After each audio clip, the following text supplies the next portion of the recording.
Ladies, gentlemen, and friends beyond the binary, welcome to the Discourse for today, May 12th, 2023. I am your host, Tristan, and I will apologize in advance if there is any sort of confusion. So I'll just level with you guys right now. I recently changed my monitor setup.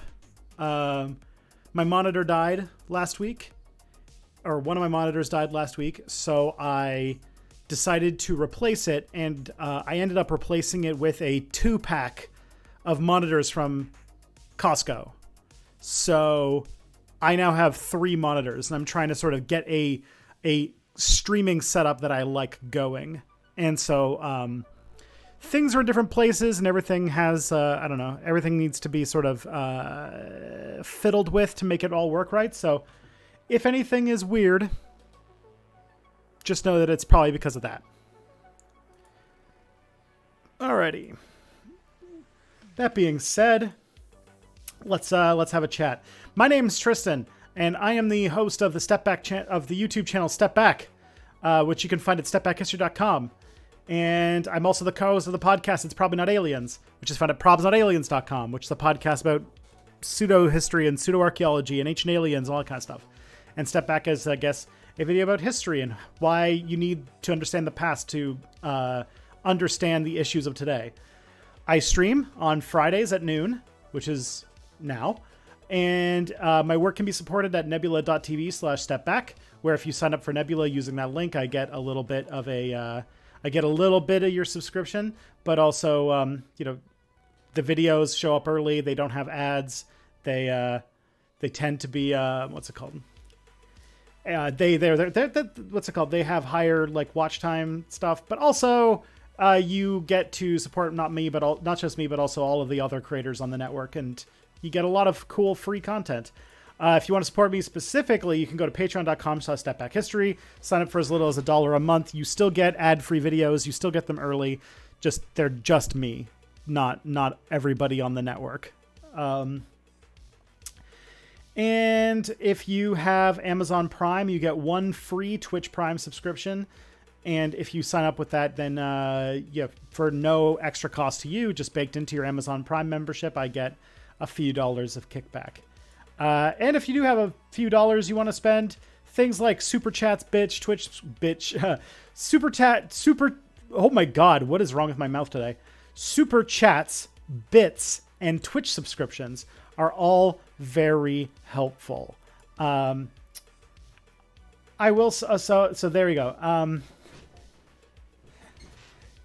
If you wish to submit, my latest video is about, it started off as a video about cultural Marxism, but then became a video about Ron DeSantis and the crackdown on LGBTQ plus people and the sort of war on history that's going on in the right. It's doing very well. I can say it passed 80,000 views, less than 2 weeks old, which is, what's it called? It's not Mia Mulder numbers, but it's pretty good for Step Back. And my next video is on China. I have a video coming out on China. I'm very self-conscious about this video because it's not one of the 2 or 3 approved video topics that result in me getting good views. It's me doing something that's a little bit outside of a very narrow branch of topics that people usually like me to talk about. And I think it's important because we seem to be, mindlessly careening towards a new Cold War dynamic with Beijing. And I want people to understand China as a country that is one of many countries and has its own thing, and not just as a Saturday morning cartoon supervillain like a lot of media and soon probably history education is going to paint them to be. So that's sort of my thing. So I hope it really does well, but we'll see. If you wish to submit questions for future streams, I'm going to put a link in the chat. And you can go there, but also on the screen it's going to be here. Yeah, right here. If you look at that, that is a place where you can go and submit questions. I hang on to them for a month, so if we don't get to them today, they will still be around. And then I what's it called? And then, you know, we answer them. If this is your first time watching the stream, please make yourself known in the chat. We have a really great. Yeah, somebody just wrote. Yeah, Tarbox just wrote. Will be great to see a video about China not made by a neoliberal or a tanky. Yes, I actually, that is exactly the point about why I'm making this video. And I literally, one of the jokes I've wrote for the script so far that I'm very proud of is like, this is going to be a video about China that is going to make the people on Twitter with flags in their name mad. And it's also going to make the people on Twitter who have different flags in their name also mad. Anyways, yeah. If this is your first time watching the stream, please make yourself known in the chat. We've got an amazing chat community and lots of cool back and forth. Really, Mia and I just become the side music, the background noise to a really cool conversation happening in the chat. So there is that. And we have a new segment that we're going to do, but I'm going to get Mia on first before we do that. So I'm going to call her up right now.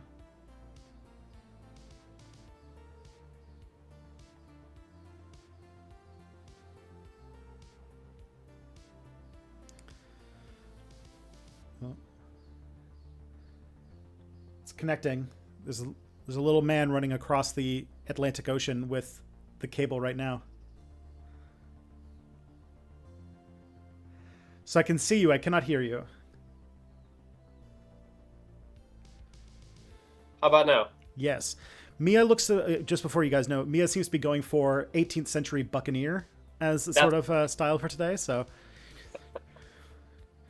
you look like you're about to steal some Spanish gold for the British crown. Yes. For the British crown, I think, like, how am I not a French buccaneer at this point? Fair. So, hi. Doing it for the love of the game. Yeah. Hi. It's been a while. It has been. How you doing? I'm doing well. I'm having a good day for the first time in like 8 years, which is very fun to see. Nice. Yeah. Finished a lot of work, which I'm very happy about.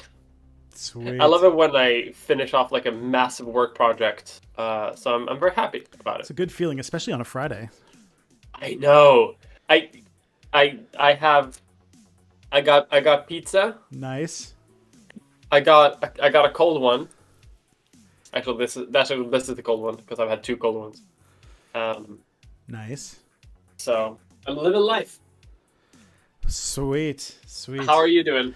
I'm not bad. Enjoying the kid getting through 2 weeks of daycare without getting sick, which is actually an accomplishment. And nice. It is currently sunny and 25 degrees, so all of the windows are open and the house feels great. Nice. Yeah, finally summer is like kicking in at long last. Yeah, it took its goddamn time here. Like mid-May. Yeah, I feel like since the last time you were here, did I tell you that in my town we had like one really nice weekend, and then in that weekend we went out and we went to like this sort of like cute little bougie village where like a bunch of retirees live, and like it's got like all these like kind of, it's like the cute old part of town, and by old we mean it's from like, it was built in like the 1900s. like the early turn of the century times. But anyways, we went down to this cute place. We got lunch, and then we were like, let's get coffee at either this place or this. There's 2 places to get coffee. There's the not sweet onion. There is the black walnut or sidetrack, because our entire city is railroad themed, because that's all this city existed for a while. And we got coffee at sidetrack. And then we go home, and then the next day learn that over that night, the black walnut burned to the ground. And so I walked back over there, and yeah, there's now a big pit in the middle of like this like cute, like kind of like cute bougie parts of town where there's like little shops and only retired people hang out there. was like one of those places. That's awful. Yeah. Jesus. But yeah, and like the thing is that like the entire city, it was one of the most like weird local things because the entire town knew about it, and it was like every time you had a conversation with somebody, the topic of who burned down the Black Walnut came up, because then it turned out to be arson. And then everyone was like, who did it? And then they found the guy who did it. And then everyone was like Facebook stalking them and like trying to find out, well, who's this guy who burned down our coffee shop? Like, it's like what the fuck? It's weird in our internet age to have like a truly like kind of small town local phenomenon, right? That's crazy though. What the fuck? Yeah. Apparently, this is the best that I've heard about it through the London, Ontario subreddit, is that there was a guy who, he's probably about 20, who struggles pretty tough. Apparently, he's like, his parents are dead, and he's sort of like goes back and forth between houselessness, basically. And he likes to hang out in like the other coffee shop, Sidetrack, usually lets him just like sort of hang out in a corner of the shop all day and doesn't really make a big deal about it. And I guess Black Walnut's not like that. And so I guess he tried to go to Black Walnut and got kicked out and in a sort of rage burned down the coffee shop. Oh damn. Yeah. So that's been the thing. But I also that's been the ongoing drama in my like mid-sized Canadian city, yeah. And just in my neighborhood, because like you go even a little bit above the river, everyone's like, "What? Coffee shop? That's weird." Anyways, what's a coffee shop? What's a coffee shop? That's how you know you're not in Amsterdam. Wait, because Canada has legal weed. Weird. Do you have? Wait, is a coffee shop like straight up like a coffee shop where you smoke weed? No, there's not a weed shop, not a weed coffee shop. It's an actual coffee shop. Yeah, the way that cannabis legalization worked in Canada is that we basically use the same types of regulations that we use for cigarettes. Like we went the like treat it like it's cigarettes route, not the treat it like it's alcohol route. So you actually, and Canada's got, especially I think compared to Europe, has some pretty tough laws when it comes to smoking. Like you can't smoke within like 10 feet of a building and like all sorts of like intense stuff, and there's no like smoking sessions or anything like that. It's kind of like we're a reverse France where there are non-smoking sections of restaurants, and smoking outside is forbidden. You can only do it inside. But either way, and also not being caught not smoking under the age of 19 is illegal. Just typical French activities. Normal French things. But yeah, so that means that cannabis, you can only really go to a store. And it's very funny because cannabis stores have a setup where by law, they can't advertise their stuff in like the windows, like a normal store would. So the store has to be like this extremely like, it has to be this storefront that looks very unassuming. And then you go in and you have to go like through like a curtain into the secret store, like you're going into like some like hidden speakeasy, and that is where they have everything. And they're usually decorated like nightclubs, like it's all dark with like the purple and blue lights and everything. But it's funny because most people just buy their weed online, so when you go into these shops, they're usually empty, and there's just like and also just like cigarettes, you know how you can't just like grab a pack of cigarettes off a shelf, you have to like go to somebody and ask. So they don't have them on the shelves. They have like display cabinets of all of the different cannabis strains and the different paraphernalia you can buy. Like it's like you're buying a cell phone or something. I've seen that in depictions of like American dispensaries. Like so they like show off jewelry cases and like bottles. Yeah. Of like super strain indica cannabis or whatever the fuck they call it. I don't know shit about weed. It's also weird to see stores having like 420 sales. Like now 420 is becoming like an unofficial holiday where all of the weed stores now put on big sales. I saw an infographic on Reddit, I think on 421 where they like showed the frequency of sale of weed like over like a year period of time, and it just like goes up and down, but like keeps pretty typical. And then there's like New Year's, there's a little bit more, and like on holidays there's a slight smidge, and then on 420 it's just like a massive surge of sales. Like everyone buys weed on 420. Yep. And it's so fun to have it like empirically like backed up with like sale figures, which you didn't have when it was illegal. Yeah. That like, no, this is an actual stoner holiday. It's not just like a weird edgy thing that you and your friends like, haha, 420. It's just like, no, everyone does indeed smoke weed on 420. It's not just you. Yeah.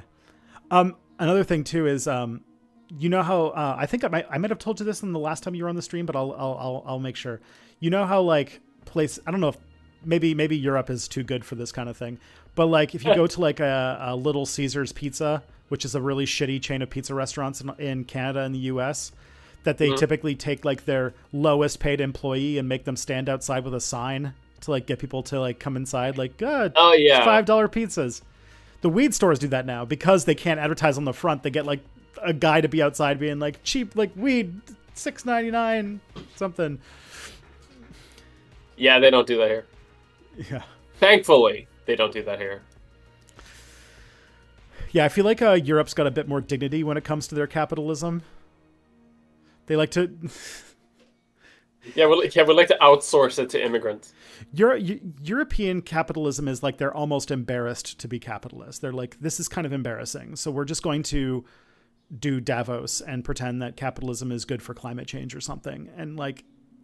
I think I don't agree. Okay. Actually, I think it's two different flavors of capitalism. I think America and like North America has more of the sort of like hamburger capitalism, where it's sort of like fun kitschy like slogans and like fun kitschy like advertising campaigns and billboards, like that kind of capitalism. The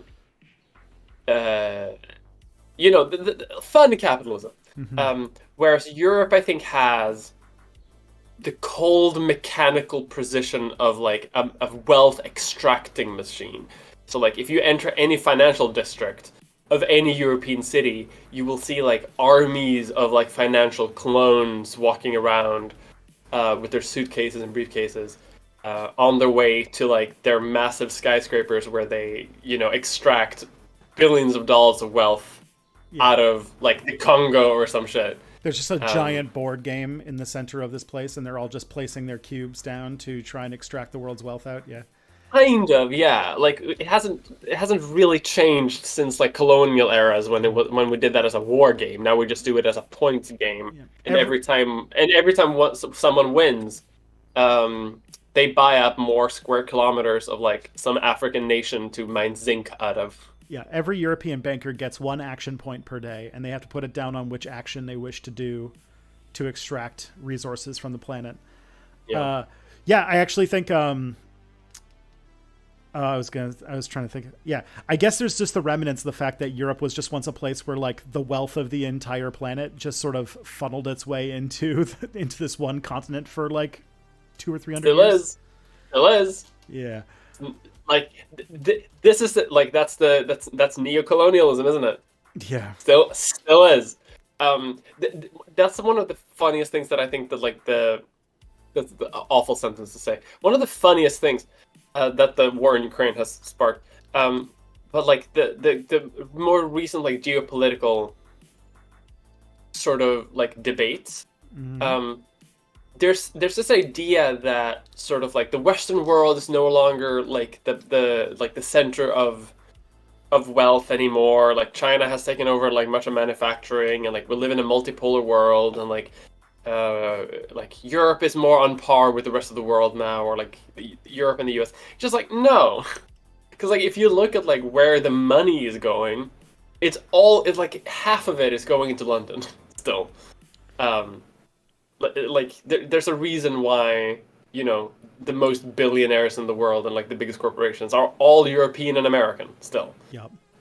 It's like Europeans, Americans, and then there's just randomly Aramco, and it's just like some guy who drives a dune buggy and owns a Falcon. Yeah. and has like a pet cheetah. And like there are exceptions to this, right? But like Europe is still like sort of the center of financial wealth, even though, rather than maybe material wealth. But like Europeans will own fucking everything. I actually, like, as part of like being a politician now, I've actually had to like interact with some of these like big firms occasionally, and it is truly humbling to sort of almost be told in the face that like that I as an elected representative do not matter in like the vast cogs of their machine, because they very much see sort of everything that's going on in the world as something that they are in charge of because they have the financial resources. And it's almost a little power trippy to sort of reply and just be like, okay, but you still legally need me to like okay everything you need to do. Yep. Like, oh, you want to build like you want to expand this fucking factory to supply yeast for half of the continent?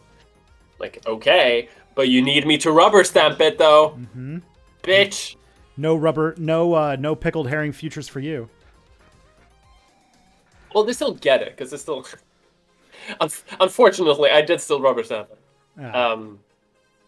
It's good tax revenue, and like they are a big monopolistic firm, but that's the world we live in. Mm-hmm. And what's the alternative? Not to do that?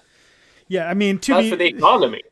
To be fair, if you had been a Soviet like bureaucrat in the 1970s, the head of like the Workers' People's Republic of Yeast Production would also be like, you're doing this, and if you don't do this, you will be taken out of your car in the middle of the night and shot in the back of the head. So, like, corporations are going to or what's it called? The head of huge firms are going to do their thing, no matter what system they're in, right? Yeah. I was listening to this thing with this guy who wrote a really big Vladimir Putin biography and was talking about like how Putin was never really, like, even in like his KGB days, didn't really seem to have any ideological attachment to communism. And someone was like, it was the Soviet Union in the 1970s. Literally nobody cared about communism anymore. Communism, by that point, like it was the generation after the revolutionaries. And it was, to them, communism was just the way things were. And so they were just like, it's just the thing you do. Yeah. I mean, like, it's like today, right? Like, if you asked people to sort of be like, do you support capitalism? Like, a lot of them will say, like, yeah, of course. But, like, if you ask them to sort of, like, do you support, like, are you an ardent supporter of, like, are you an emphatic, active supporter of the system of capitalism as it's like, defined? And most people will be like, probably not. Because it's just the way it is. Yeah. Political stagnation. Yeah, it turns out most people, most systems, like, that's why I feel like that's why, oh my God, we're becoming Trotskyists, because Trotsky's was all about the permanent revolution, right? Yes! He can't... Forever! Always be on! Never stop revolution! Basically, what's it called? Trotsky just wanted to play the Ryukyu Islands in EU4, but with communism. Yes. Invade everything all the time. Export AK-47s for everyone. Yeah. Gosh, that's like everyone. Some people are like, there's like there's a bunch of people who, because Stalin was so bad, were like, Trotsky. We should have got, like, if Trotsky had been in charge and not Stalin, things would have been better. And I'm like, we would have been on like World War 18 by now if it wasn't for if Stalin hadn't have quickly given him the pick. I feel like we would be on like our 16th World War right now, where Russia starts another world war to like liberate like a tiny commune in like central Germany or something. I was about to say, yeah, it's going to be like between the People's Republic of like West Slavia versus the People's Republic of like Moscovia or some shit like that. Yeah, they like just like they like nuke Brussels in order to liberate Bratislava or something. I think I've been to Bratislava. Stalin, man, this is how you know that like I'm getting so my brain is rotting out of my ears. How bad was Stalin? He was pretty bad. also, Stalin was trying to get rid of people who wanted to basically get the Soviet Union involved in every single geopolitical conflict that would have basically destroyed the country. In doing so, he annihilated hundreds of thousands of people and not hundreds of thousands of people. He annihilated, he basically he purged everybody who wasn't directly loyal to him, and then also had basically anybody who ever complained about him brutalized and sent to frozen prison camps. Yeah. I think we as a culture, as a civilization, have sort of lost something though, by the fact that we never got to see Trotsky's ideology after the invention of the nuclear bomb. That's Posadism. Because I want to. I kind of. I want to. See, if Trotsky would be if we nuke the whole world and the only person alive is Leon Trotsky, you've officially converted the entire species to communism. But can you imagine the Soviet Union during the Cold War with Trotsky in charge? Oh man. Can you imagine this world? It would not have been very cold. No, because that world has craters in it. Yeah, there wouldn't. The Cold War would have. It would have been the Cold War lasted from 8:15 on August 3rd, 1945 to 8:45 on August 3rd, 1945. That's how long the Cold War lasted. The smoking crater that used to be Europe is gone. Yeah. Either way. Yeah, that's... But, to be fair, wouldn't that have been better for everyone? Just get rid of Europe at this point. I mean, yeah, just the Florida of the world, yeah. If you think about it, it's even a peninsula. No, America is the Florida of the world. I'm true. Sorry, I listen. I love I hate Europe, but even that. Yeah, I recorded a podcast yesterday where we were talking about this archaeological hoax in America that was the stone giant, and it happened in the sort of mid 19 the 1870s or something like that, and it was the most American story I've ever heard because an atheist got in a fight with a Baptist minister about whether or not evolution was true. And he basically came to the conclusion that Christians would believe literally anything if it validated the Bible. So he made a fake statue of a giant and buried it on his cousin's property, and then all of a sudden asked to dig a well there so that some random workers would come across it. So that happened, and it was dug up. And everyone made this big deal, holy shit, it's a petrified giant, like the Bible says. And it did not even take a week before it became a tourist attraction. And then P.T. Barnum offered to buy it off of the guy who made the hoax, and he turned it down. So then P.T. Barnum made his own fake statue and implied that the real statue was a fake.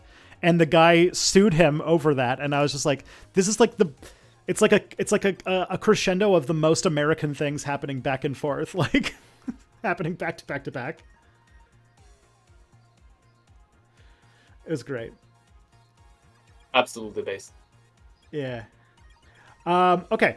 One of the things that I actually we've been doing the last two streams, that I think has become very popular, and I feel like you would enjoy the vibe of this, is that before we get into the questions, we do a collective sharing of W's.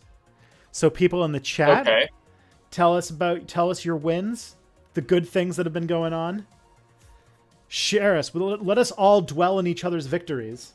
That's basically. Oh, fuck yeah. Yeah, we post dubs. Post your dubs, everybody. Based. Let's die of a hopium overdose. Absolutely based. You obviously you started us off strong with finishing your big project. Yeah. Do you want me to start us off? I can. You buried your Christmas fish in the backyard, so you're ready to go. Well, I finished my video. Yeah. And it did very well. It's my best performing video ever, nice. which I'm very happy about. so far at least, but it's trucking along very well, which I'm very happy about. You know, when a video has like a long tail too, it's both a big spike and a long tail. Yeah. Yeah. Mm. And then you get waves where it's like it decides to be popular again for a little while. I've never had that. I get a spike and I get a dip and that's it, and then I get like a low growth like forever, but like that's it. I never get. It's like, definitely this video that here. I'm just looking on Nebula to see which one it is, and it's definitely everyone loves Guy Fieri. You're Lindsay Ellis, right? Yeah, that's me. All right.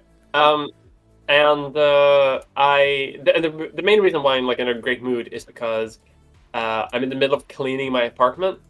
Okay. So it's like clean apartment. I'm 30 years old. I love clean apartment. It fucking rules. I love to have a clean bathroom. The sink is clean. Yep. Yeah, and I'm like going insane. And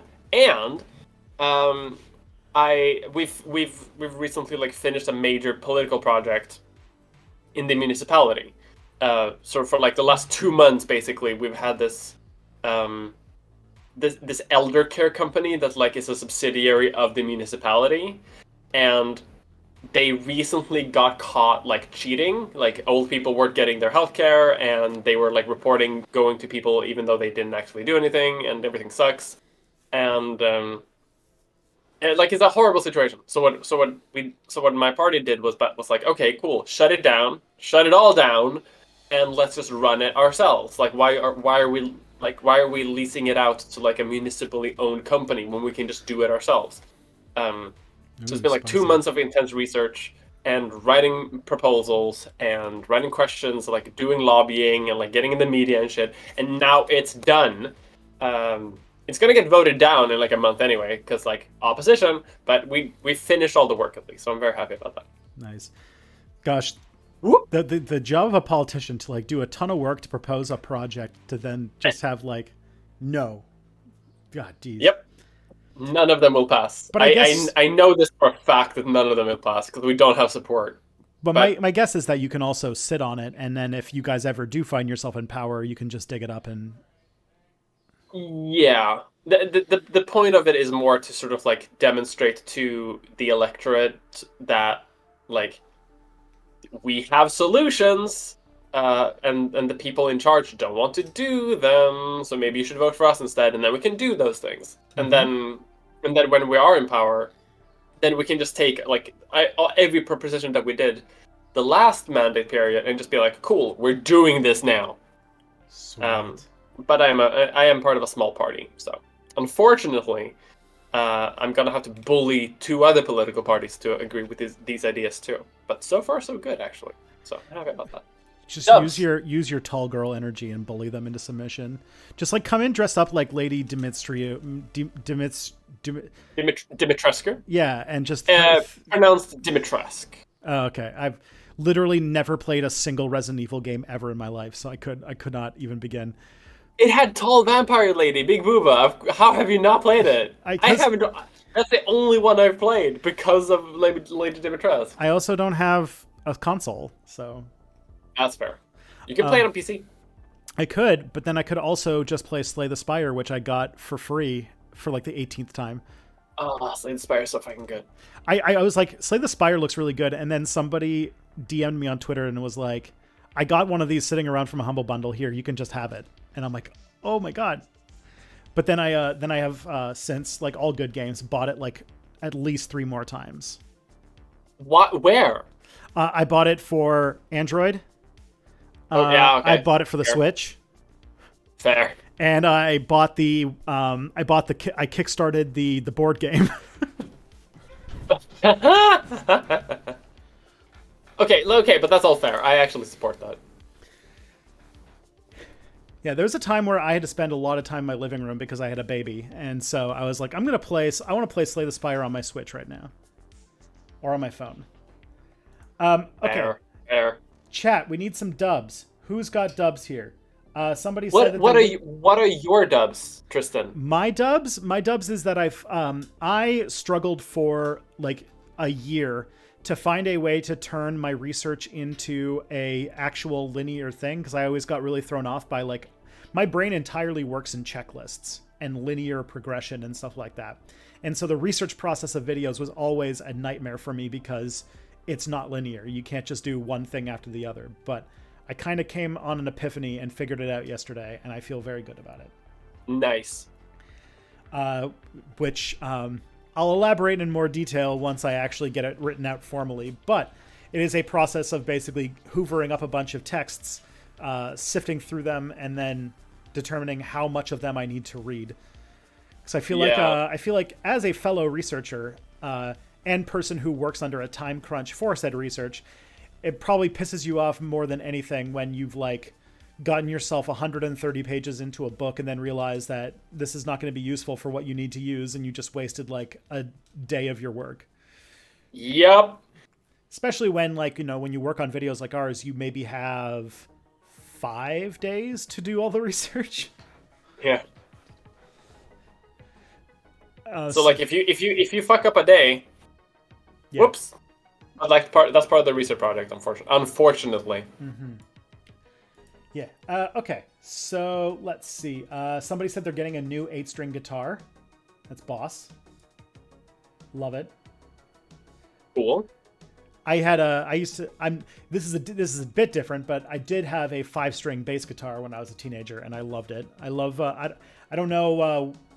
Does an 8-string guitar give you the dropped like what's it called, the lower B thing, or is it sort of like I know what a 12-string guitar works, because the 12-string is the one where like every string is actually 2 strings because it plays the harmony at the same time, like in Stairway to Heaven. But I don't know 8-string. That's a new one. I don't know shit about that, unfortunately. This is my secret backstory, is that when I was 18, I was laser set focused on becoming a music producer and musician, and I failed out of it miserably. But it means that I know a weird lot about random music things. All right. Here we go. Somebody has a dub. They did their laundry today. Great.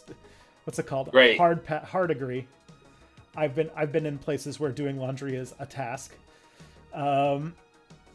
My W is that I watched Lady Knight the Brave's new video on Andor today and had a good time. Sweet. Andor's so good. Have you seen Andor yet? It's on my list. I finished Spriggan. It's so good. I finally finished Spriggan. It was okay. But somebody said I should try out Spriggan, and then I watched one episode, and I'm like, I'm going to hate this, but I have to watch all of it because it's stupid in a way that I find very amusing. Yeah, I get it. It's basically what if X-Files and Graham Hancock / like Ancient Apocalypse had a baby. Bless.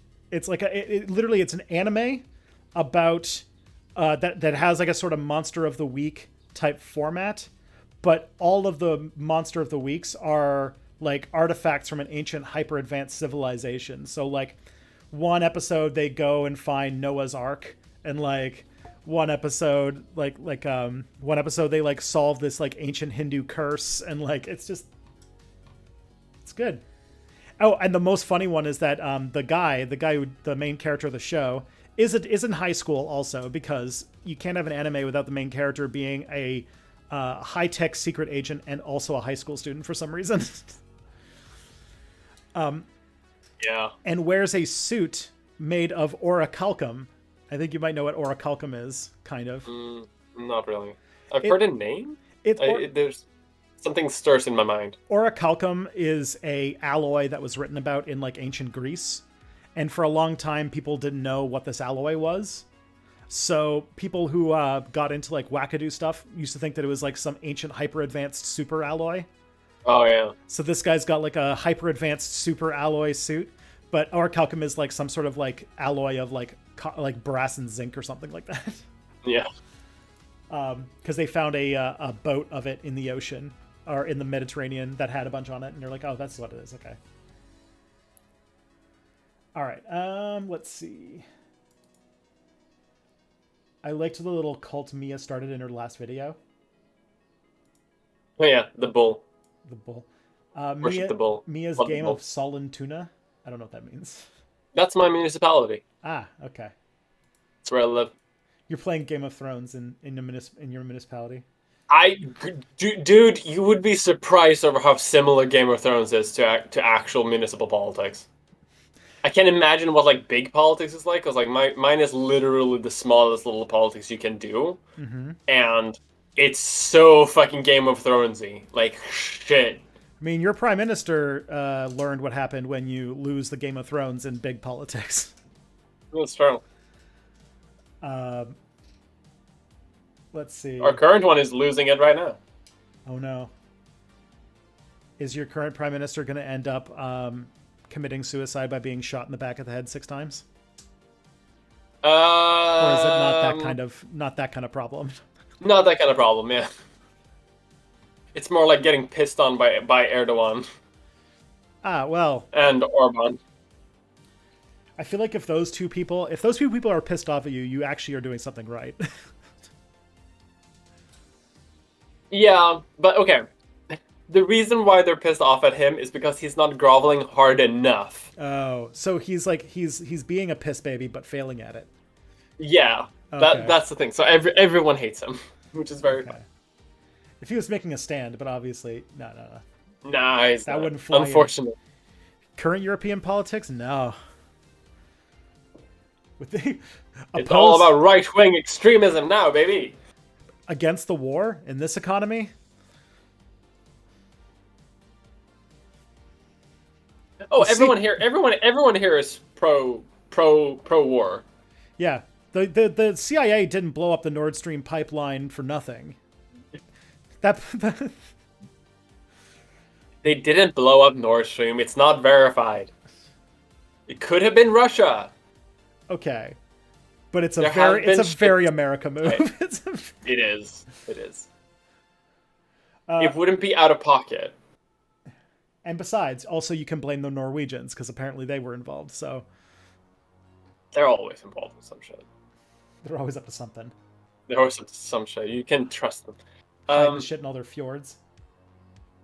But like this brings me to a thing that I find actually quite interesting. Was like occasionally, like in the Ukraine debate, you will hear some people be like, "Well, it's time to negotiate. It's time to come to the diplomacy table and like maybe draw some new lines on the map." Only Americans, only people from North America say this. It's exclusively North Americans who say this, and because as far as I can tell, everyone in Europe, from every child, every like man, woman, child, is like, no, you gotta kick him out. Gotta kick him out all the way. Like no one here is it's like in the diplomacy table, like at all. Jeez. Which I think is which like I agree with it. Like I'm like weirdly enough, this might be like out of character for me weirdly, but like I'm very much in the sense of like send them everything. Send them tanks, aircraft, fighter planes, helicopters, artillery pieces. Just send them everything. And I think our historical relationship with Russia is very different because I think the North American relationship with Russia is very much like seeing them as a threat that you need to like keep down, but you don't piss off too much. Whereas in Europe, our historical relationship with Russia is it's a threat that you need to keep down by kicking their asses. That's how you keep them down. Mm-hmm. And I think that's just like our two different like approaches to it. Because even like hardcore leftists in like Scandinavia and like big parts of Europe are like, no, we gotta retake Crimea now. Jeez. Like that's what's happening. So like Ukraine is winning on the hearts and minds front in Europe at least. That's true. On the bullets and tanks front, I think it's a little bit more up in the air, but that's we'll see. It's going pretty see. well. Like maybe I'm being like from what I can tell, like the closest to an analysis I've followed, because I haven't been following the like on the ground stuff too closely. The closest that I could tell was that Russia is definitely taking more hits with every single one, but they can afford to lose a lot more in the long term, I guess. But I don't know. Russia? Yeah, Russia can keep this going for a while. They're, Maybe. Like, did you see their Victory Day parade? no. Yeah, no tanks. No tanks this year, except for the ceremonial like T-38. No fighters, no helicopters. They also have this thing called like the March of the Immortal Legion, where typically they have this thing where people like they have a long march and people hold up photographs of like dead relatives who have died in war. And typically that is like, Afghanistan or, the World War or something like that. Usually it's the World War. They didn't do that this year, probably because like there would probably be a lot more recent pictures on that march. And the morale is garbage. I think we have like vastly different sort of like media streams when it comes to like what's going on in Russia too, and I think that this is also just the vastly different culture when it comes to the war in Ukraine, like within North America and in Europe. That makes sense. Yeah, because like I'm mostly following like military nerd stuff about it, and less like the actual like the to me like I feel like probably not too surprising because it's so far away. Ukraine has sort of the volume has gone down on it in North America. I think so. It's still very like active here. Like every single day is like. Listen. Maybe this is just because like Sweden. Do you remember that Alice tweet where she said something along the lines of like in the minds of every Scandinavian there's a switch, and if you switch it they start believing that the only way to get into heaven, to Protestant heaven, is to kill as many Russian soldiers as humanly possible. Oh God, yeah. I think that like that switch has like been flipped in here at least, because every day when I turn on the news, it's like, when's the counteroffensive coming? Is it here yet? Where's the counteroffensive? Zelensky, please. Like the counteroffensive is tomorrow. Because tomorrow is Eurovision, right? Oh shit! Is Eurovision? I haven't been. My two friends from Munich have invited us over for a Eurovision party. It's gonna be the first time I've ever actually seen it. What did you say? My friends from from Munich, have invited me over to their house for a Eurovision party tomorrow, and it'll be the first time I've ever actually seen Eurovision. Oh, fun! Oh, you're gonna have such a fun time to get this like, how do you say, like stream of European culture just like injected into your brain. It's the peak of European weirdness. The only like Eurovision performance I've ever seen on YouTube was a group of, I want to say, Estonians who sang a song about New York City and had multiple references to streets that don't exist. So, and also just some of the most awkwardly phrased sentences I've ever heard. Yeah. It's getting weirder this year. Like people are leaning into the weirdness. Sweet, that sounds like fun. You're gonna have a great time. Finland is very fun. They have a human centipede segment. I'm not joking. Oh boy. Okay, another dub we got here is that someone's been doing Jennifer Loves Screw It, which is a great name. Amazing. Has been harvesting invasive mustard and using it to make fabric dye. That's some crunchy victory there. Yeah, invasive mustard. That's such a fun sentence. Yeah, we have mustard in we have that same mustard plants growing in our front garden, and we were like, maybe we'll just keep it. It's mustard. Maybe we can turn it into mustard. Okay. How do you make mustard? What is mustard, actually? I'm like, what is the mustard plant? It's a plant with seeds, and you take the seeds and you crush them into a paste, and and add oil, and that's what mustard is, I think. Crazy. Yellow flowers. Wow. What a world. Yeah. Let's see. Come on, I'm looking for some dubs, everybody. Oh, the Dutch government finally decided to buy out farmers. Cool. You know, I'm reading this book about. I'm reading Confessions of an Economic Hitman randomly. Okay. Because I finally decided to actually read this book for some reason. Fair. And they're talking about Indonesia and how Indonesia was like a Dutch colony for a while. And I was like, I think I kind of knew that. But then they're Dutch like, East India Company. yeah.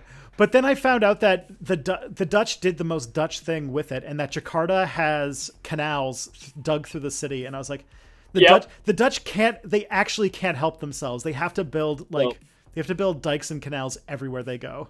Without it's like a compulsion.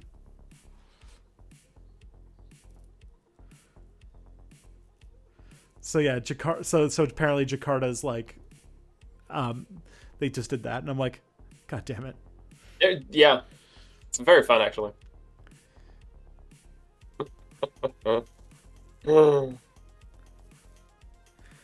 When you start breaking up the tanks from 1948, that's probably a bad sign. About the war, yeah. All right. They still work. Where are they holding Eurovision this year? That's a good question. Because who won last year? Actually, didn't the French win last year? That sounds like it would make people mad. It's being held in M&S Bank Arena, which is in Liverpool. Oh, Ukraine won last year, which, duh. I feel like that was a political victory. It always is. It always is. It's always political. Eurovision is literally just like a popularity contest for Europeans. That's all it is. Like, the songs do not matter. Or mostly, at least. Russia isn't even part of this anymore, right? They've been completely... Probably. It's it's post 2016. I feel like we should just all agree that the UK should not be able to participate in Eurovision anymore. They gave up that privilege. Also, like, Australia is part of Eurovision. Yeah, we were talking about that because in the group chat, like, that's crazy. In the group chat where we got invited, we have some other friends who are moving to Australia at the end of the summer, and they were like, "You have to go and cheer on Australia." And I'm like, I also heard that Israel is randomly in Eurovision. This is they won 1 year. Even. This is highly inappropriate. I know, right? At that point, Canada should just join Eurovision. The only problem is that you might be able to. The only problem is that I don't think Canadians are capable of being weird enough to. What I understand is if it's just like a measure of like how weird and how weird in like the specific European way that Europeans can be weird, you can be. I don't understand how Iceland doesn't win every single year because Iceland is the peak weird in a European way country. I agree. I think they're weird to like North American sensibilities. But European, like when you dig deep in sort of like European weird culture, every nation has its own like ultra weird bullshit. I just think about Bjork. They produced Bjork. Bjork is yeah, she's pretty weird. That's her entire thing, isn't it? Yeah. They're weirder people. Albanians need bunkers, the Dutch dig canals. Yeah. That's true. Can you imagine the Albanian East India Company? Oh no. They just build a big cement moat around the entire island and just blot out the sun. It's fortified. Jakarta, the fortress island. Oh god. I liked the year when Iceland sent a BDSM group. Oh yeah. But I guess like okay, I'm trying to think about like my idea of like weird in a European way. I think of Bjork. I think of who's that young Norwegian girl who's like blowing up right now? Aurora? She's Swedish. Is she Swedish? Yeah. For some reason, isn't she? You can't have all of them. You can't have. We can have all of them. We can. She's Norwegian. ABBA. She's Norwegian. Fuck. She was born in Stavanger. Piece of shit. I hate her now. Who am I thinking of? There is some Swedish. Some Swedish. Stavanger. Bullshit. Swedish pop singer. This is not gonna narrow it down. Swedish pop singer. Yeah. Tove Lo, sure. Lee, sure. It's not the one I'm thinking about. Anki Bagger. Sara Larsson, sure. Did you say Anki Bagger? Yeah, she was popular like 30 years ago, but you know. No. Nationalist zeal increases. That's right. Okay. Okay. So the next question I got here is, so now we have questions. We do questions occasionally on this stream. Occasionally. Oh, before we start, I do want to ask you a question, actually. Ooh, interesting. Okay. And I want to see if you have the answer to this. Have you seen Silo on Apple TV? I have not seen Silo. I read an article about it being really good, and I downloaded an episode, and I'm going to watch it at some point. You should. I've been told it's very good. I think you would like it. Considering the fact, though, that like I would also recommend that you watch Andor. I would probably say Andor you should watch first. Because Andor fucking kicks ass and rules. But it's a very good show. I've watched a little bit of it, and it's very good. Sweet. Yeah, I mean, Andor is on my list at the moment. Also, I think the next episode I'm going to watch is I need to check out an episode of Umbrella Academy. I haven't caught up on that show at all. Oh, I want to see what they do with what's his name? What's oh my god, Elliot Page. Yes. Because like I've been told that in this season they regender Elliot Page, and I watched the first episode and they hadn't done it yet, so I'm interested about how they do it. They do it well. Excellent. Like it's a surprisingly competent way to do it. Mm-hmm. It's a great show. It's a show that like nobody's talking about, but it's really, I like it. It's quirky in like a very fun way. Yeah. Okay. First question I got here is one that has been sitting in our inbox for a while, and I feel like might start a football-related death fight. What's up with the shade that Danish and Swedish people throw at each other? Like, was there a war at some point, or is it just cultural differences? A war? Like, I think the most amount of wars in between two countries ever in history, if I remember correctly. Yes. Yes. There have never been two countries that have gone to war against each other more than Sweden and Denmark. We have constantly gone to war against each other. Yes. So it's an historical grudge that goes back to prehistoric times. Mm-hmm. And now we settle it in football instead of on the battlefield. Because what the fuck happened? We had wars against each other over and over again. Over like the borderland of like the sort of southern coast of Sweden, right? Sometimes, a lot of the times it was more like, you know, should we have a Danish king or should we have like our own king? Oh, I thought you guys were fighting constantly over like the 6.5 square kilometers of farmable land in Sweden. Kind of. But yeah, like we fought over in Norway a bunch. We did like eventually like we did win against them. You would say and we got like big parts of Norway. We got Scania, and then we got our asses kicked by the Russians, and that's why we hate the Russians. Because Sweden has also had a bunch of war with the Russians, and like Prussia. We've had a lot of fucking wars during the age of the Swedish Empire. Like we were trying to like match up with the British Empire, and we kind of did well for a long time. We got our asses kicked by Russia. Lost Finland, but then because of like good diplomacy, we were like, we're just gonna take Norway from Denmark. Thanks Napoleon. We'll just have Norway, and then we had Norway for like 100 years, and then we'll let them go. The Scandinavian Dong had been reunited. That's right.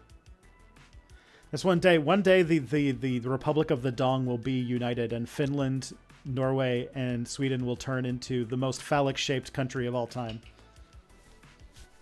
It depends on where you draw the dick. Well, you see, there's like the Finland, and then you got Yeah, the Finland has the balls. yes. But then you can also draw Sweden and Norway as the two balls, and then the Scandinavian peninsula as the shaft. Oh, okay, yeah, pointing towards Russia. That makes sense. Mm.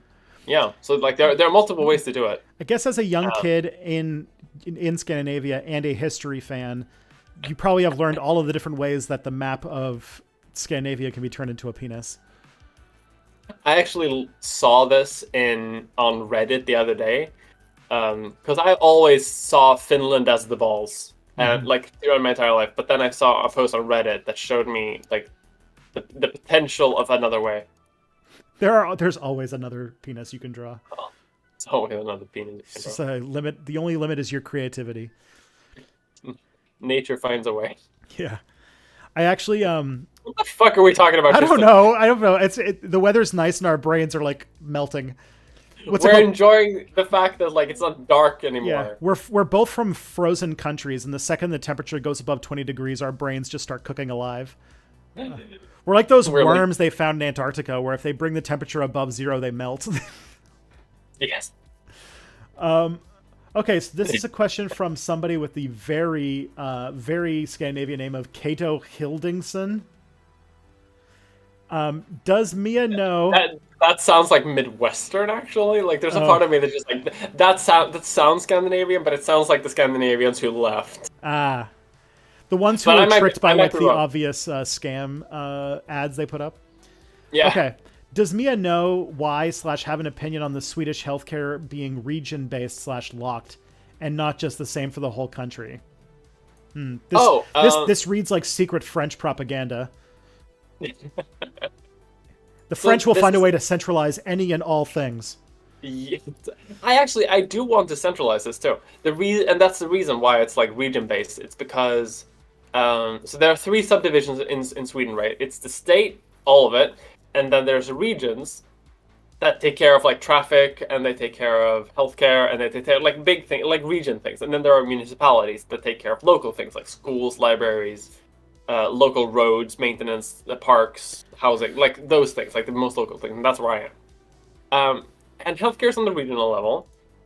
And the big reason for that is so that there is like regional control so that every sort of like healthcare type that you need will always be available in at least one of the regions, because the regions have like a responsibility to manage it themselves, and then they get money from the state in order to provide that. I think that it's a bad system, personally. I do think that it should be centralized into the state, and that is actually something that my party is for. And she looked off camera because President what's his name? Oh my God! What? My brain. President of France. Zelensky. Yeah, President Macron is secretly giving you a check for 60 euros for saying this. A gun is like emerging from off screen. Yes, talk about how important everything being centralized is. So good and helpful that it's centralized. Have you thought that if you want to go from 2 cities in northern Sweden, you have to go through Stockholm? Like you have to take a train all the way down to Stockholm and then back up? Have you considered how that's more efficient? That's how it is, though. That's literally how it is. Good, the French have gotten to you. We're literally like, because we're a long ass country. Everyone goes to Stockholm if you want to like go beyond north, but almost everyone lives south of Stockholm anyway.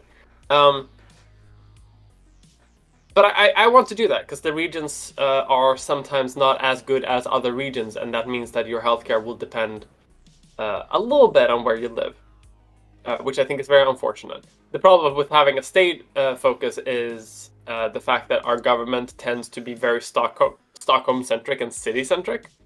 So Stockholm gets like a ton of money, but they also have like the lowest taxes because the state gives them like more money. So like the rest of the country kind of subsidizes Stockholm a bit more. So Stockholm has like the best healthcare and the best schools and like everything. But like it makes sense because like Stockholm is the biggest city, but also people do live outside of Stockholm. So like, and that's the drawback of having a centralized system, because people are afraid that it's going to make it so that only Stockholmers get good healthcare, and that if you need to have a medical checkup, you need to live in Stockholm now. So, but a region like decentralizes that system and like makes it a bit more practical on that level. I still want to have like I want to have it be managed by the state, but I still want it to be like regionally distributed so that it doesn't become like this pooling of money in Stockholm. Yeah. Because like otherwise, fucking rich bougie Stockholmers are just gonna be like, I need 800 clinics on the street, and then all of the north half of the country gets one. That happens here too. I feel like our countries probably have a lot in common when it comes to these things because our countries are the combination of very big with huge discrepancies in population density. Yeah. Yeah, we also have like a cold wasteland to the north with an indigenous population that has been displaced for mineral extraction. Yeah, man, just friggin' siblings. Canada's got that going on too, except that I don't know how many states Sweden has, but we don't have states. Or it is one state. Oh, so then we're not federal, so. Okay. We have regions and subdivisions and stuff like that, but they are like we have a bunch of different regions, and then we have a bunch of different like historical regions, and then we have a bunch of different municipalities, but like none of them really matter. What's the level of healthcare at the city? At the regional level. Okay, so like that involves like the Stockholm region is made up of like 18, 20 something municipalities. Mm-hmm. Of which Stockholm is like a huge one, but then mine is like a bit north of Stockholm, and there are other ones. The region encompasses all of it. Yeah, you need the more logical one of being a confederacy of 10 individual governments that are all basically autonomous except for like a handful of things, and then having a constitution that says they all have to have free healthcare of some kind, but they can do it any way they want. And then have it so that there are 10 different micro countries that all have their own healthcare that's bad in their own unique ways. Like what's it called? I don't know if you guys do health cards or anything like that, like a card that you have to present when you go to the doctor or anything like that. No. Or it's like a national ID card, probably. Yeah, I mean, you show up your identification, yeah. So we don't have any government ID card like that. Yeah. We have a health insurance card, and my health insurance card is not Canadian. It is OHIP, the Ontario Health Insurance Program, because every province has to run its own healthcare system. It has to be free, but they're complete. Canada. That's the secret about Canada. We're not a real country. We're 10 extremely stupid micro countries that are forced to live together in common defense against the United States.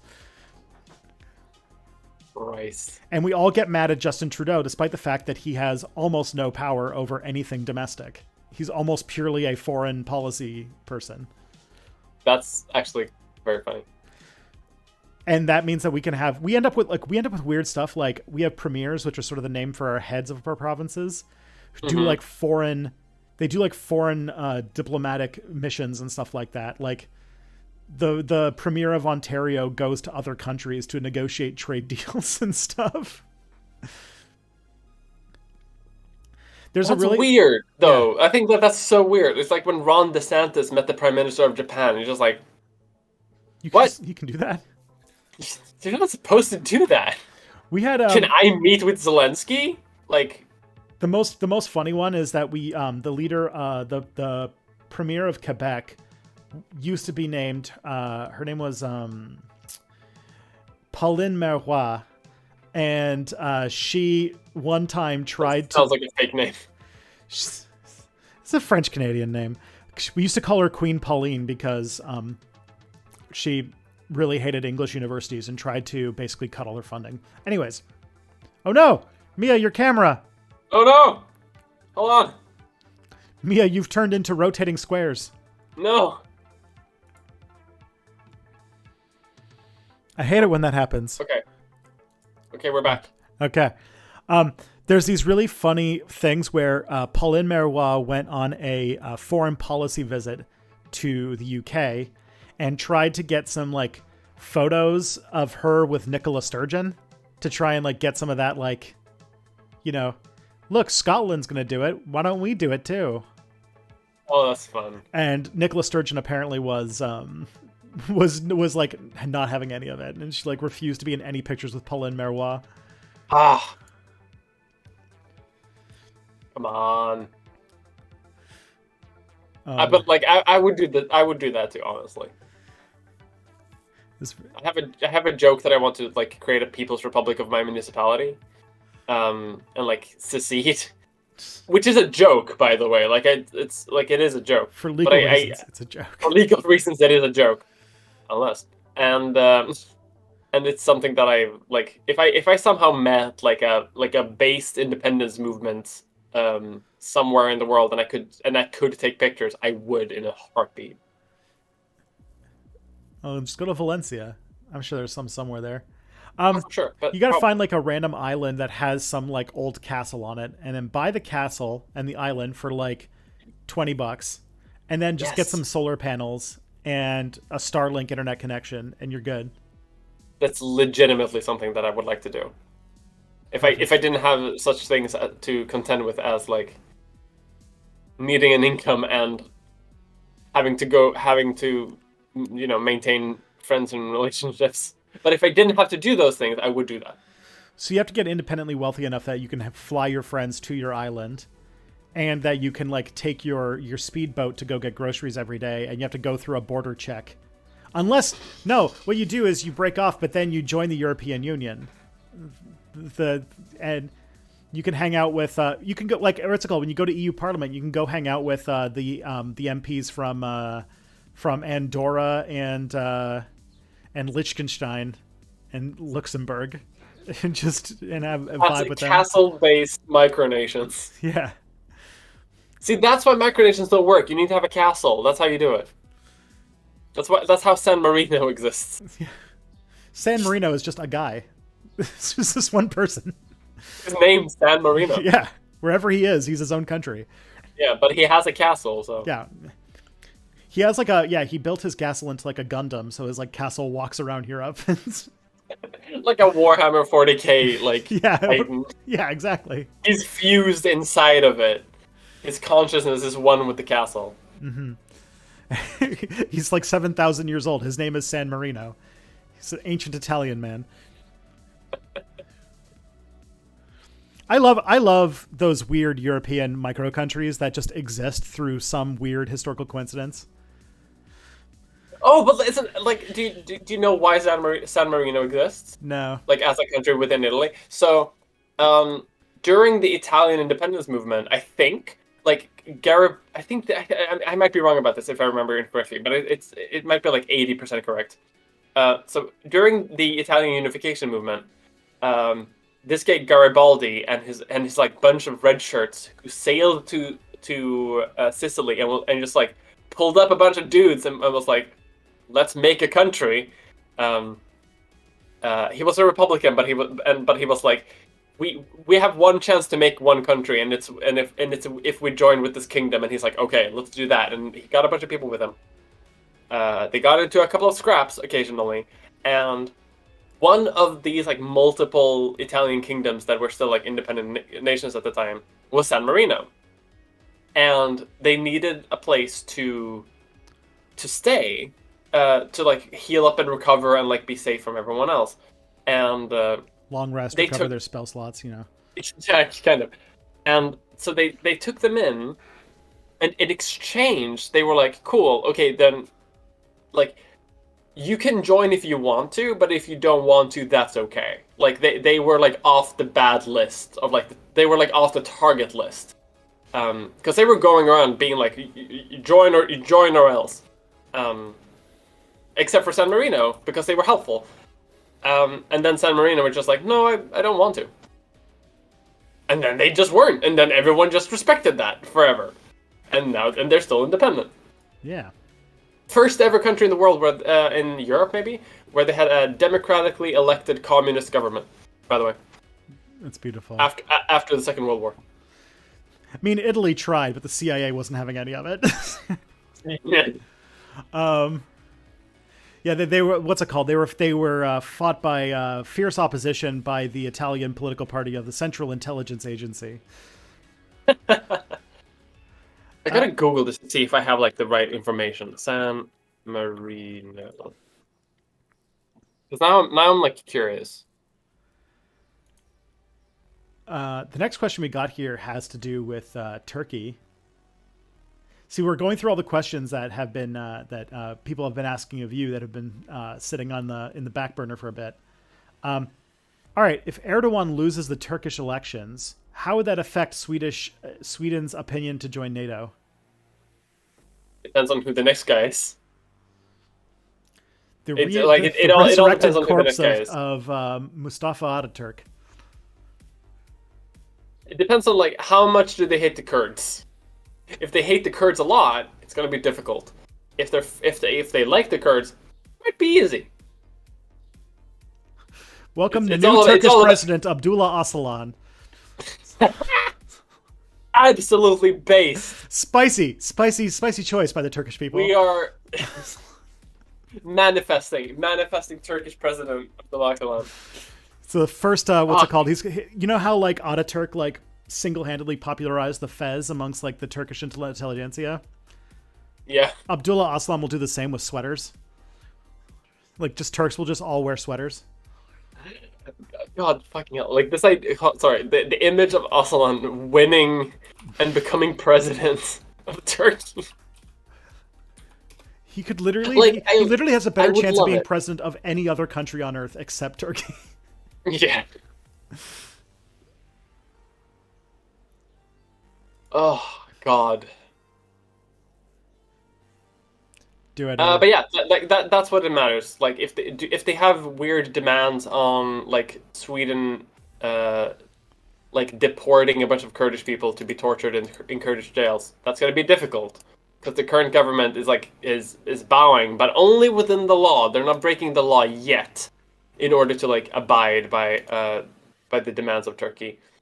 But you know, if the next president still has those demands, then it's not going to go, is it? Yeah, I don't actually know who the person who is possibly going to beat.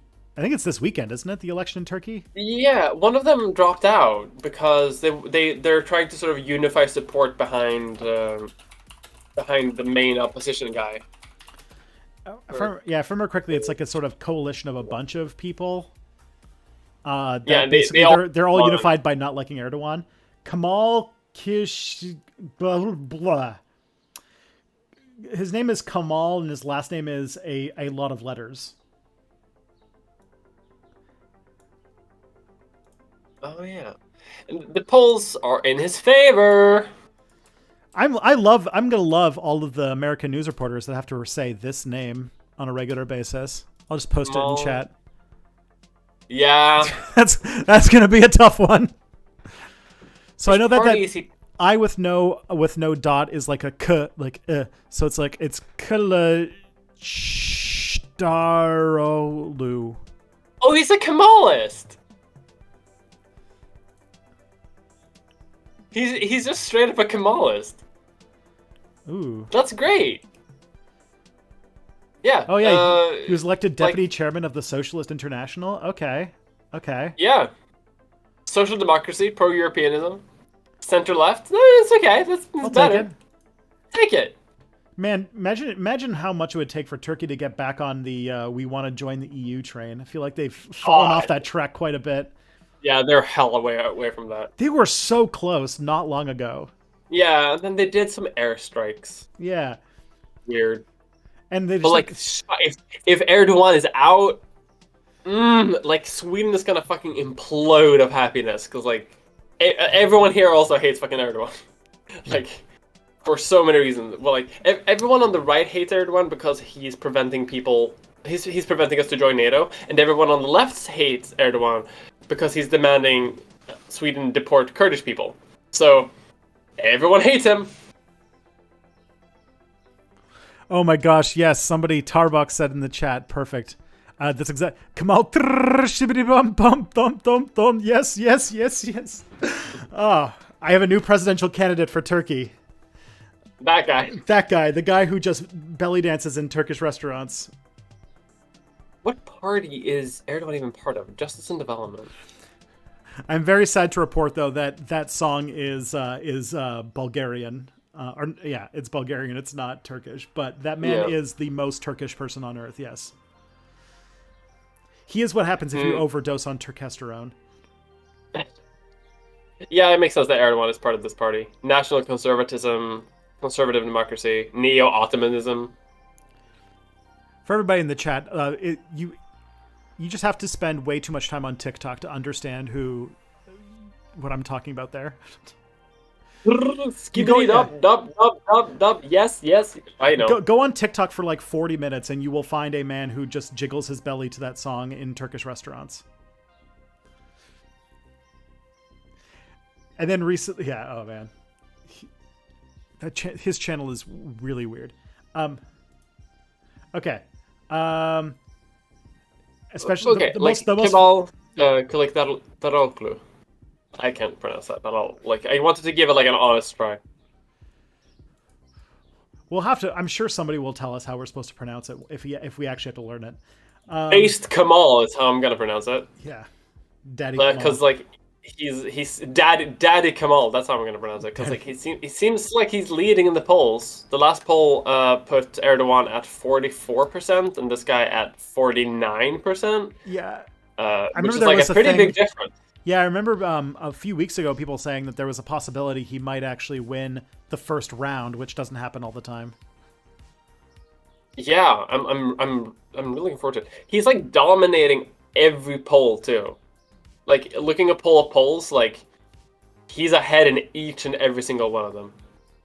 Like it's a bit tighter now, like right before the election, but like there was one poll from like just a week ago that put him at 20 points ahead, which is obviously an outlier, but like the fact that he's always ahead in every poll is a good sign. I'm worried that I'm surprised he's so close, despite the fact that if I remember, they asked all the people in Poland what they think about who's going to win. The poll of polls. No, but the fact that like Erdogan's that close when like he was like caught on camera basically like saying like, hey, I will take bribes and look the other way about all of your building's earthquake protections, and then an earthquake killed a bunch of people. Yeah, turns out that Erdogan super corrupt. What do you know? All right, he's a massive piece of shit who only appoints his own loyalists in like building inspection committees. Mm-hmm. Okay, we got a question here that says, do sanctions ever even work? Since as far as I can tell, all they do is fuck over regular people while the actual culprits in charge of the countries get away scot-free. It depends on what you mean by work. Do they work to restrict the people that like they say that they're going to restrict? No. But the point of sanctions is to piss normal people off enough so that they do something about their heads of state or their own leaders. The point of sanctions is not to like punish like Russian oligarchs, for example. It's to piss off normal Russian people so much that they pressure their own government and their own leadership to change something so that the sanctions go away for them. It's a putting pressure, but from under and up, rather than like a restriction of resources. Sometimes it kind of works, but very rarely works the way they actually say it's going to.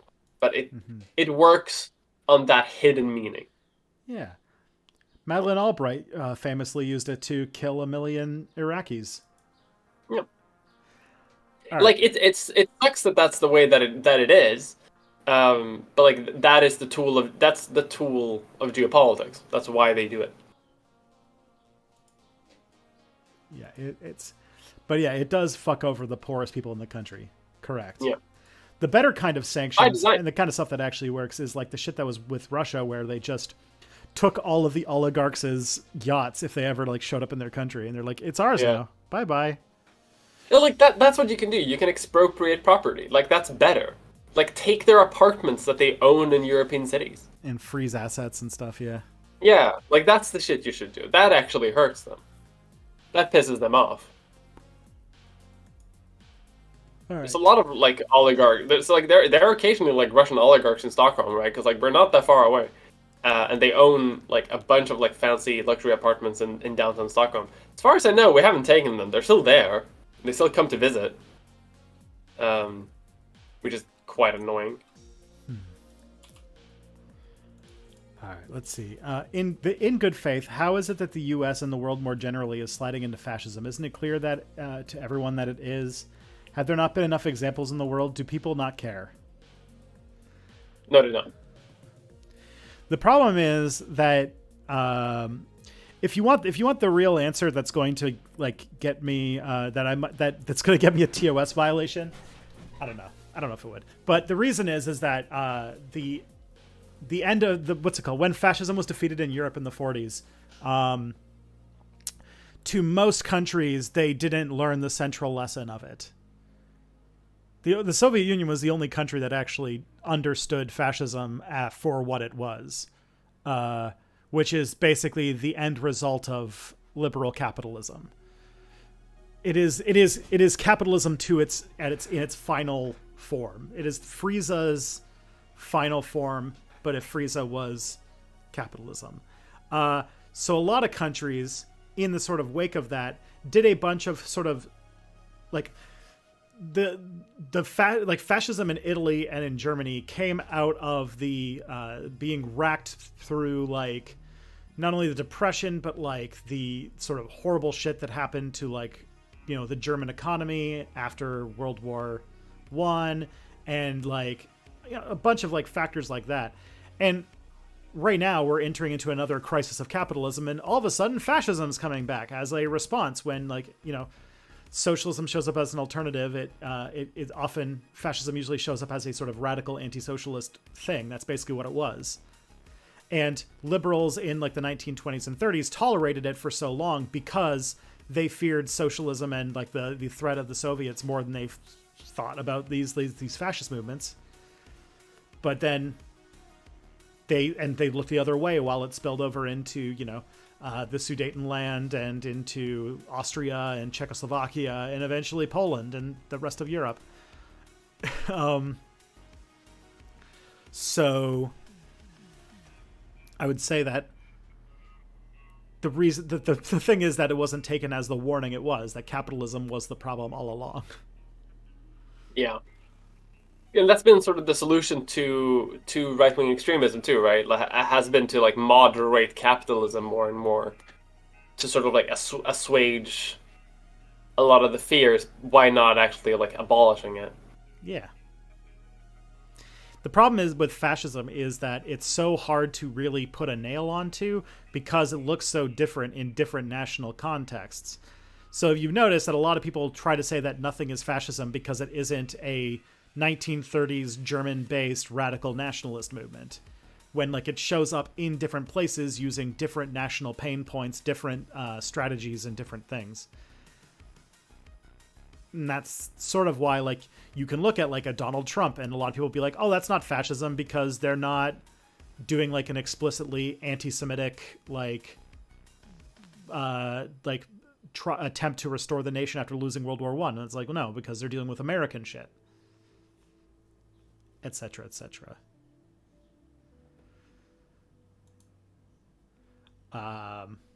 That's the main answer. Do you have anything to chew on that with? Not really. I think you answered it pretty good. Sweet. Okay.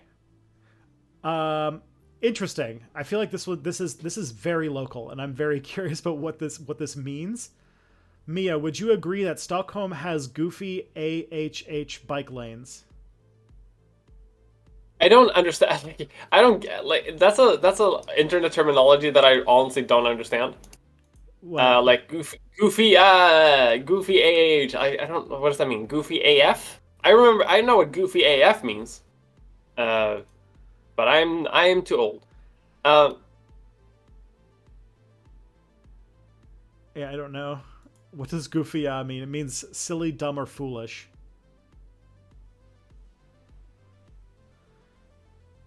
Yeah, I don't know. Like the what do you say? The bike lanes are pretty goofy. They're pretty bad. They start and stop like weirdly. They lead into alleyways that then become normal roads. It's not great. It's better than most cities, but it's not great. Could be a lot better. Mm-hmm. Trying. We don't have any.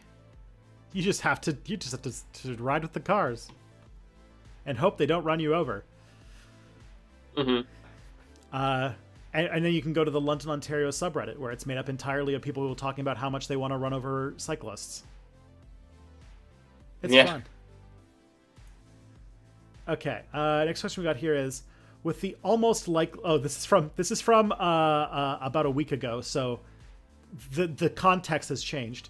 With the very likely writer's strike, I've seen people like Sarah Zedig predict, just like how media companies used reality shows for the last strike, streaming services may recruit successful YouTubers for easy-made, non-union content with little need for writers. How possible is this scenario, and could you be one of the people's services may want to recruit? What did you say? So this is from last week, where basically a writer's strike is saying that a writer's strike is likely to happen, which it happened in the week since we got this question. Yes. But good. This author's, or the writer of the question, Orange Man, with the Dutch name.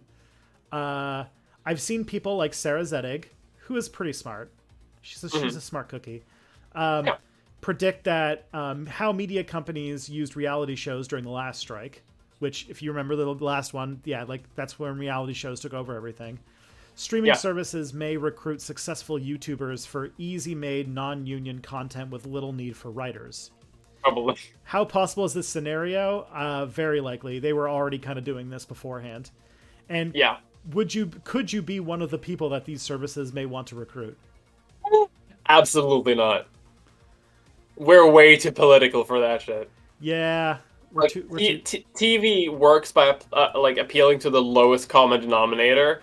The content that we do is very specifically to a narrow slice of society of terminally online leftists. So just vastly different demographics.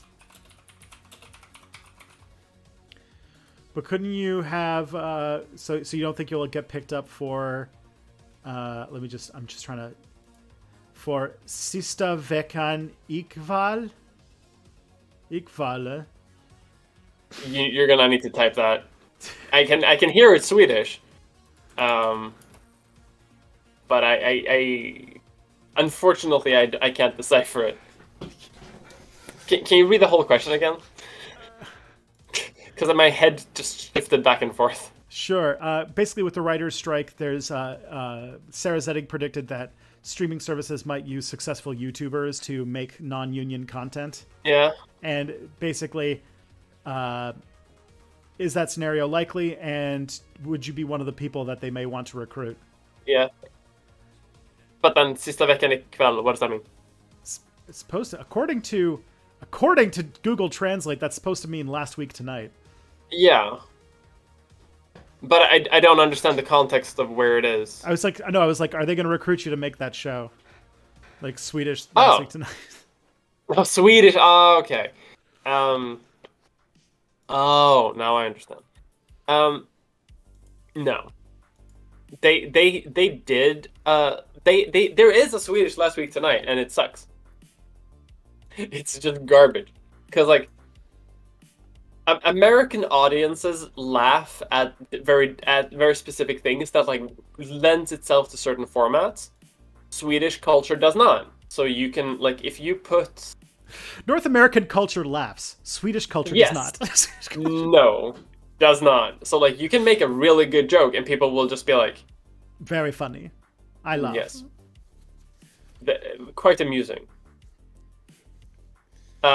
Tell me more about this tax differential. No one it's, and then in some ways the show would appeal to Swedes because it says it's comedy, but it is really just a long, detailed description about how tax fraud is ruining everybody's lives. Yeah, I think you could do it. Actually, I think you could do it pretty well, but you need to write it for Swedes, and it's very obvious that whenever people try to do Last Week Tonight but for Sweden, they just take the writing style of Last Week Tonight and just copy paste it basically. Mm-hmm. So like they'll hold for laughs when no one's laughing because it's not a joke that like kind of works in Swedish culture. And laughter Like is illegal in Sweden. yeah, or like they'll pull up a funny picture on a screen and just like that doesn't work in Swedish culture. Like just like yes, funny picture, but what is the joke? It is a funny picture of a frog wearing a cap. Yes, but what is the joke? Like it doesn't translate. So yeah. The French version, they complain that I do not see somebody pooping. How is this funny? Mm-hmm. Anyways, what is, okay, there's a thing I've been noticing about Last Week Tonight, and I'm wondering if maybe you've picked up on this as well. So this is both a good thing that leads to a very interesting situation.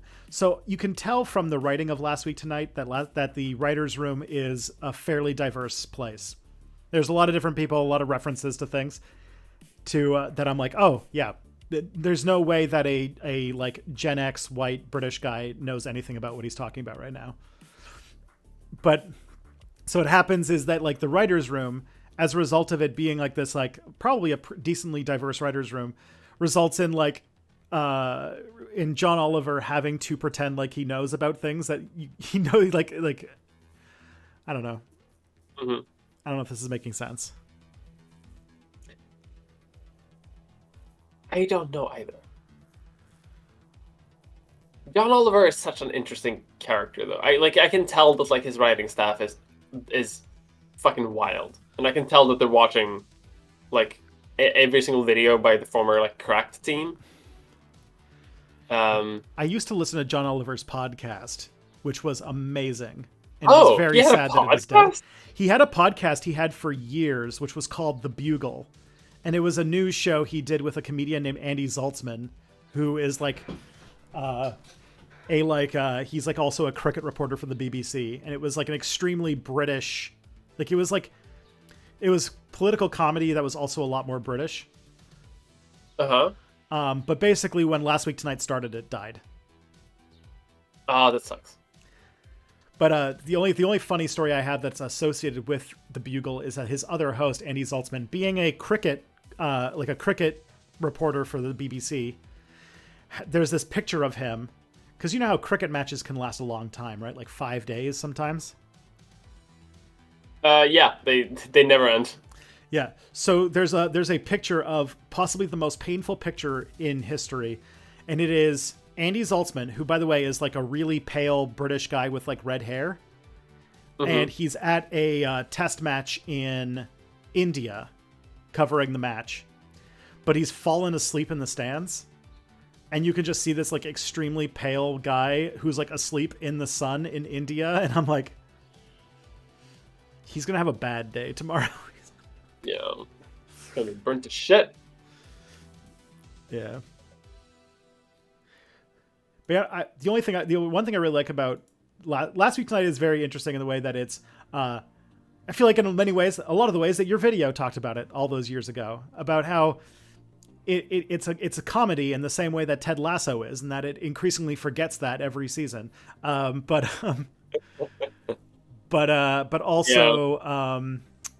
also I love that its comedy just comes from like, we never imagined we would have a budget like this to spend on stuff, and so we're just going to do extremely silly things with lots of money, and those always hit very well with me. Yeah. I mean, they have fun. They have fun with their production budget. Yes. I feel like nobody uses their production budget better than they do. And I wish the show was like, I mean, the show is a perfect blend of shit people should know about and then these absolutely insane, extremely expensive shit posts. Mm-hmm. I mean, they do just shit post. Yeah. Well, that's what I mean in the sense of like that's why I legitimately think that like they watch a lot of, because like the type of shitposting that they've done have sort of evolved from like general TV shitposting into like niche YouTube shitposting, which is like very similar to the style of like not like of like left-wing YouTubers generally. Like not me, because I'm not silly enough, and I don't think neither of us are like too crazy in the way that we sort of present ideas. But like some people definitely are. And they go nuts. And like that type of like fucked up weird is the type I see in Last Week Tonight recently. Yeah, I'm always amused by it. Like the thing, there's a lot of people who hate on the show, mostly because it's the segment they did on Venezuela a few years ago was terrible. But oh yeah. But in general, it hits more than it misses. And I'm always the kind of person where it's like, if something has a bias and you know what it is, that doesn't mean it's not watchable or entertaining. It's just that you have to watch it being aware what it is. But I feel like that comes with just being a working historian. You kind of have to do that anyway. Okay. So the next question we got here is, the answer is probably obvious, but how the fuck can somebody see Robert Evans, who has spent multiple hours talking about how bad things the CIA and FBI have done, and say, definitely a Fed? Sorry, can you say that again? So the problem is, so the answer is probably pretty obvious, but how the fuck can someone like see Robert Evans, who has spent multiple hours talking about how bad things like the CIA and FBI have done, and say that he's definitely a Fed?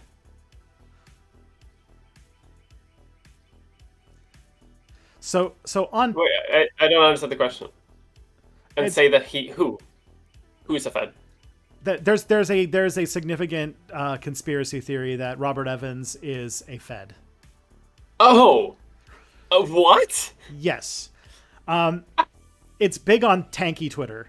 Okay. If you want the specifics of it, it's that Robert Evans has admitted to doing a few things. One, that he makes a 6-figure income from his podcasting empire. That is something that he's admitted to. Two, that he has done speaking works for law enforcement when it comes to dealing with right-wing extremism. And three, he regularly works for Bellingcat, and Bellingcat is an organization that does take money from, like, does a thing where it takes money from people who take money from things like the CIA and those kinds of things. And they do tend to have, Bellingcat does tend to have editorial positions that sometimes grind, especially tankies, but sometimes leftists in general, the wrong way. That's the general bit of it. Does that make sense? Yeah. I mean, no, it doesn't make any sense, but like, I see why it makes sense to some people. Yeah. People are dumbass on the internet. That's why. There is a long history of people on the left falling into weird conspiracy stuff, mostly because the left has spent a lot of time where governments have been trying to basically undermine them by putting infiltrators in and fucking things up. But it has resulted in basically, if you don't agree with everything everyone says, they spin an elaborate narrative that they might be a Fed. It's crazy. And so this is a thing that's like has become also more popular, like generally too. I feel like just calling everyone a Fed, basically, like everyone you don't trust, Fed. Yeah. Or like people who are like nominally on your side of the culture war, but maybe doesn't like fit with exactly your personal beliefs entirely. Yes. So like whenever like Nazis or whatever come to like drag shows to protest them, every fucking right winger who is like talking and screaming about grooming or whatever calls them a Fed. I think that's just become like a very sort of shorthand solution to sort of distance yourself from whoever you don't want to be associated with by just saying like, oh, they're all Feds. Yeah. It's a little delusional, honestly. Yeah. If I were to add anything to it, it's that Robert Evans is a conflict reporter and has been to a lot of the places that he reports on. So he's like specifically spent like time in Rojava. He spent a lot of time in Ukraine, covering like the conflicts and wars there. And in doing so, he has developed a bit more of a belief in like liberal interventionism than a lot of left-wing people tend to. And I would say that in some ways I do, to an extent, disagree with some of his takes on things, because he does seem to think that that military intervention would in some way make some situations better, which I'm not exactly sure of. But that's a disagreement. That's not like he must be working for the CIA then.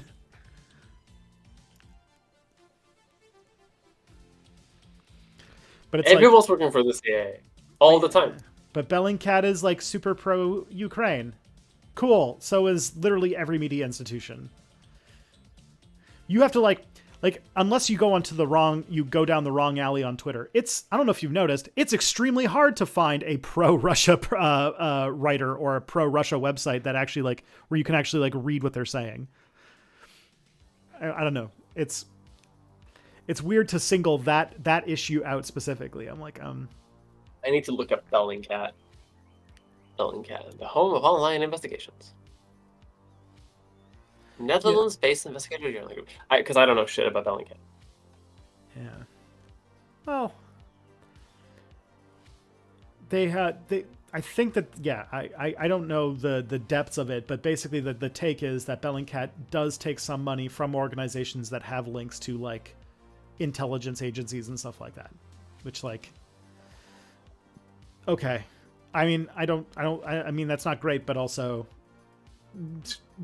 there's a thing in conspiracy circles where if somebody takes money from an organization, no matter how many degrees removed it is a sign that this person dictates to them explicitly what they're allowed to do and allowed to say. Which is, as somebody who is married to a socialist who takes money from the Zuckerberg Foundation or something like that, I would say that it's not true.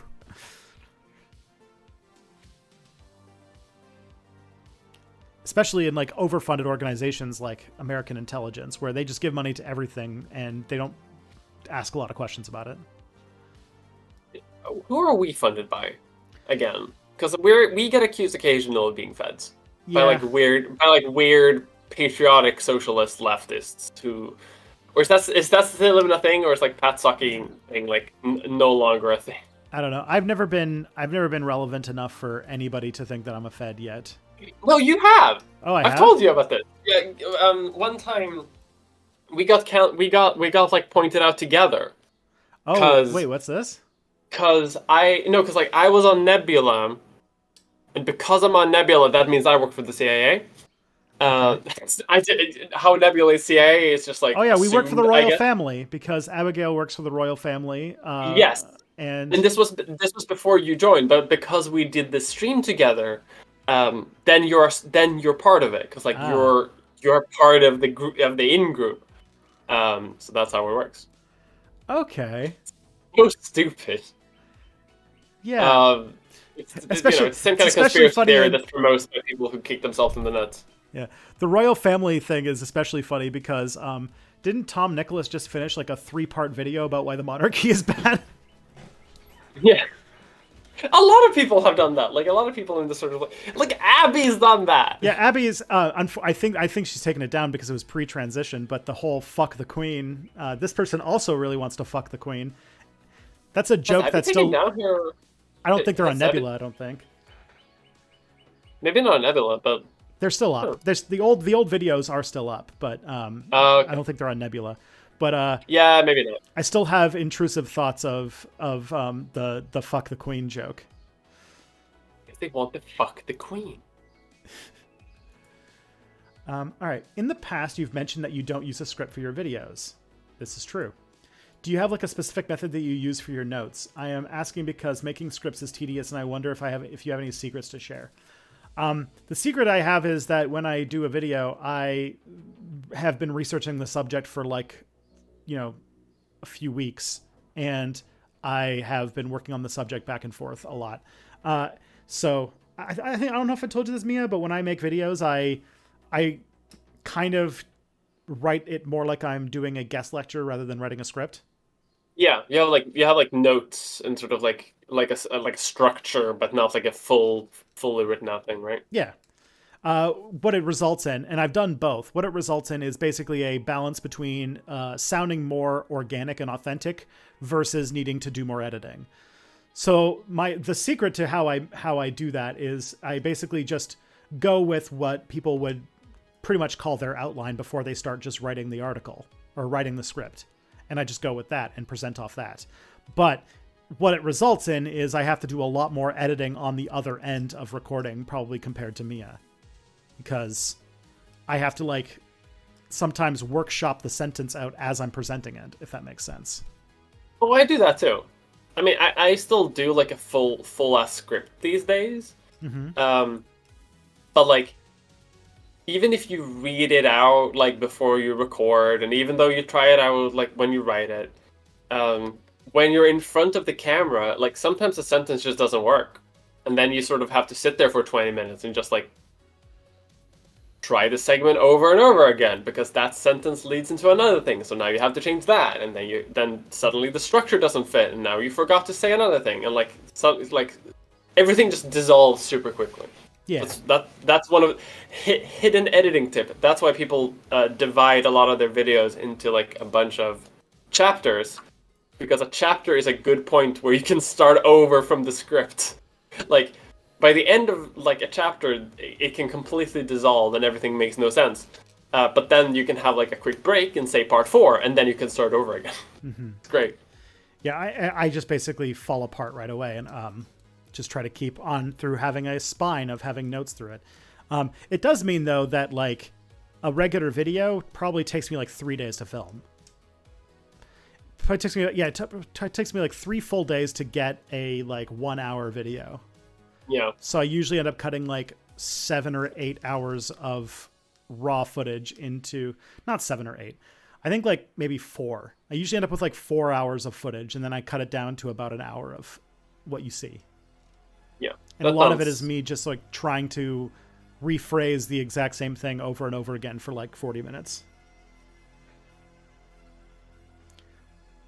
The trick is that I also have a program called Time Bolt, which is a program that is it's a lightweight video editor that is designed specifically for just the rough cut of videos, and it makes things a lot faster. I think I showed it to you once, didn't I? Yeah, you did. I haven't used it myself yet, but that all, and also the thing is, and Pim, I'm sorry that this isn't like this isn't a helpful one, but it comes to the fact that I've practice. Like before I was a YouTuber doing it all the time, which I do now that I do it for every video. So I do it every month. But on top of that, I also, before that, was a TA, and I've done guest lectures and stuff like that. So I have work, like kind of presenting off of notes is actually a thing I'm more comfortable with than actually reading a script. Because I have done videos where I did a full script and it was on a teleprompter, and I always feel like I'm a robot talking to the screen because I'm not really a good actor, so I can't really emote while reading at the same time. The most recent one was probably the video I did on trans history. That one was fully scripted, and I feel like while I'm very proud of it, I was a little robotic in it. Happens, everyone has different styles of like what kind of script works best for them, Mm-hmm. So in many ways you have to experiment to find what works for you, because it might not work for everybody. All right, next, see if we have enough time for this. This is a pretty beefy question to finish off on, because you only have a few minutes left. Okay, how about this one? My Danish friend tells me how a common term for communist in Denmark is red mercenary, and how the leadership of the Danish Communist Party got paychecks from the USSR. Was it similar for the Swedish communists during the Cold War? Yes. That's just being a European Communist Party. Yeah, they were just like, in Soviet Gladio. If you were a communist party in Europe between like 1935-ish until like 1975, like you took money from Moscow. Of course you did. Yeah. Well, I mean, you knew that the fascists were getting money from the CIA, so you might as well have done the same. Might as well. Legitimately, every single Communist Party did this, like throughout Europe. So it's not really like a super controversial thing. The Swedish Communist Party, the one that no longer is a communist party, but the one that I am part of, was actually the first of those communist parties that decided to be like, no, we're not gonna listen to Moscow anymore. We're gonna do our own communism. Yeah. Basically, everyone on the left was a tanky before 1990. Well, yes and no. You're kind of right in the sense that, like, the term politically correct comes from is basically over disagreements over, like the left always, like, some of them had issues with what the Soviet Union was doing. But if you think about it, at the time, the Soviet Union was the only, like, active, like, it was the active representation of what left-wing politics would be. And so to go against it meant you were going against sort of left-wing orthodoxy. Today, there is no left-wing orthodoxy, and that's why we've splintered into a billion different directions. Yeah. That's kind of like, even though Bernie was basically a moderate social democrat, he was so important is because at least, like, his campaign to a lot of people in North America represented, like, at least a left-wing sort of direction. Like, that's why it was so weird to see, like, because during the Bernie campaign, you saw, like, social democrats and, like, hardcore Marxists working together to get the same guy elected. And it was just because it was, like, a project to put your energy into, if that makes sense. Yeah. Hey, thank you, 255, for the £2 British. Mia, what counts as a conservative area in Sweden? An area, I mean, like, I think this is a reference to, like, me mentioning that I grew up in a conservative area. A party that was founded by Nazis is the largest party in that village. Like, that's the level we're talking about. Yeah. I had a longer segment where I sort of, like, talked about, like, how insular that town was, but then I cut that out because it felt a little, like, too self-reflective. But, like, I never saw like a black person until I was in, like, middle school. Oof. Like, yeah, like that, like that's a village, and it is an insular village. It's a village where you're like, I feel safe when I'm there, but, like, it's like the village in Hot Fuzz. A little bit, but, like, more like racist. Do you know what I mean? Like, because, like we have a truck stop. Like, there's a big road that goes through the village, so, like, there's a lot of, and, like, the city that is close to the village where most people work is, like, a big, like, it's a truck town. Like, like that is the job that most people get, is trucker. You work in logistics, and that's it. Like, that's the main industry in that town. For everyone who doesn't know what that is, a trucker is a real life. They do a real life version of European Truck Simulator, so they simulate driving trucks, but in real life. I know, it's weird, but that's right. So it's like there's no gay people there. There are no trans people. Like, it's a very, very insular town. And every time there's an election in the area, the Swedish Democrats, like, dominate. Like, they are the largest party. They're never the largest party because the Social Democrats are always the largest party. Like, basically everywhere. Not in this town, though. Swedish Democrats are the biggest. Jeez. It's not a lot of areas where it's like that. It is in my village.